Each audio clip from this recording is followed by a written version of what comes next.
राधे राधे दोस्तों, आपका अपने चैनल सरिता डिवाइन राइस में स्वागत है। दोस्तों, आज हम आपको बताने वाले उत्पन्ना एकादशी की व्रत कथा। इस व्रत कथा की बहुत ही महत्व होता है दोस्तों। जो भी इस व्रत कथा को पूरे मन, श्रद्धा और विश्वास से सुनता है, भगवान उसके सारे पापों को नष्ट करता है और उनकी सारी मनोकामनाएं पूर्ण होती है। तो चलिए दोस्तों, व्रत कथा को आरंभ करते हैं। इस बार एकादशी 15 नवंबर दिन शनिवार को मनाया जाएगा। मार्गशीर्ष मास के कृष्ण पक्ष की एकादशी को उत्पन्न एकादशी कहा जाता है।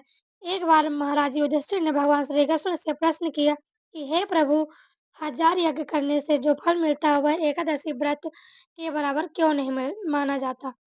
भगवान श्री कृष्ण ने उत्तर दिया, राजन, उत्पन्ना एकादशी वह तिथि है जब एकादशी देवी का प्राकट्य हुआ, जिन्होंने स्वयं दुष्ट मूर नामक दैत्य का वध किया और धर्म की रक्षा, यही इस व्रत की महानता है। सतयुग में मूर नाम का एक अत्यंत क्रूर और शक्तिशाली असुर था। उसने अपने मायावी शक्ति से देवताओं को पराजित कर दिया था और स्वर्ग पर अपना अधिकार कर लिया था। देवता अत्यंत व्याकुल और भयभीत होकर महादेव की शरण में पहुंचे। भोलेनाथ ने कहा, हे देवगण, आपकी रक्षा केवल श्री हरि विष्णु ही कर सकते हैं। फिर देवता क्षीर सागर जाकर भगवान विष्णु से प्रार्थना करने लगे। भगवान ने आश्वासन दिया और मूर के साथ भीषण युद्ध में भीषण युद्ध प्रारंभ हुआ, जो लगातार 1000 वर्षों तक चलता रहा। लंबे संघर्ष के बाद भगवान विष्णु बद्रिका आश्रम की एक गुफा में विश्राम हेतु योग निद्रा में चले गए। मूर को पता चला कि भगवान वर्तमान में विश्राम कर रहे हैं, तो असुर ने सोचा कि यह उचित अवसर है उन्हें मृत्यु देने का।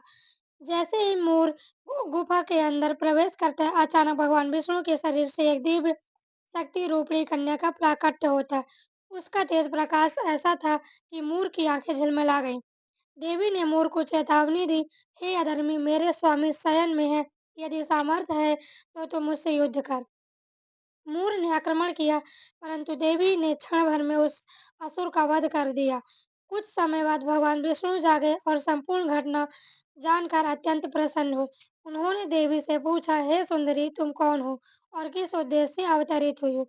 देवी ने कहा, हे प्रभु, मैं आपके हित से उत्पन्न हुई हूँ और आपकी रक्षा हेतु मूर का वध किया है। भगवान ने प्रसन्न होकर वर मांगने को कहा। देवी बोली, हे प्रभु, जिस दिन मेरा जन्म हुआ है उस दिन जो भी उपवास करेगा, उपासना करेगा और उसे धर्म, अर्थ, काम, मोक्ष चारों पुरुषार्थ सहज प्राप्त हो। श्री हरि ने कहा, तथास्तु। आज की तिथि का नाम होगा उत्पन्ना एकादशी और तुम हो जाओगी एकादशी देवी, जो पापों का नाश कर भक्तों को परम सुख और मुक्ति प्रदान करती है। तो दोस्तों, इस प्रकार इस कथा का समापन होता है और हम इसमें अब आपको बताएंगे इस व्रत का महत्व। तो ये थी दोस्तों उत्पन्ना एकादशी की कथा, जो मार्गशीर्ष की एकादशी कहानी एक होती है। तो भगवान विष्णु ने माता उत्पन्ना एकादशी से कहा, जो भी व्यक्ति पूर्ण श्रद्धा, मन और विश्वास से अगर आप तुम्हारी इस कथा को सुनता है और इस व्रत को करता है, तो उसकी सारी मनोकामनाएं पूर्ण होती और जो भी दुख दर्द होता है वो हमेशा के लिए दूर हो जाता है।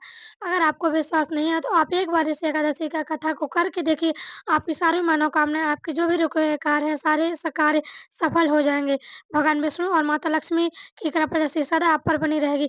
अगर आपको ये वीडियो अच्छी लगी हो तो अपने दोस्तों के साथ और अपने रिश्तेदारों के साथ वीडियो को शेयर जरूर करें। भगवान विष्णु कहते हैं, जो भी कमेंट में दिल से, सच्चे दिल से श्री हरि विष्णु लिखता है, उसकी मैं सारी मनोकामनाएं पूर्ण करता हूँ। 100 साल में पहली बार इस एकादशी का महायोग बना है दोस्तों। कहा गया है दोस्तों कि जो भी इस व्रत को पूरे मन और श्रद्धा से करता है, उसकी जो भी मनोकामना पूर्ण होती है।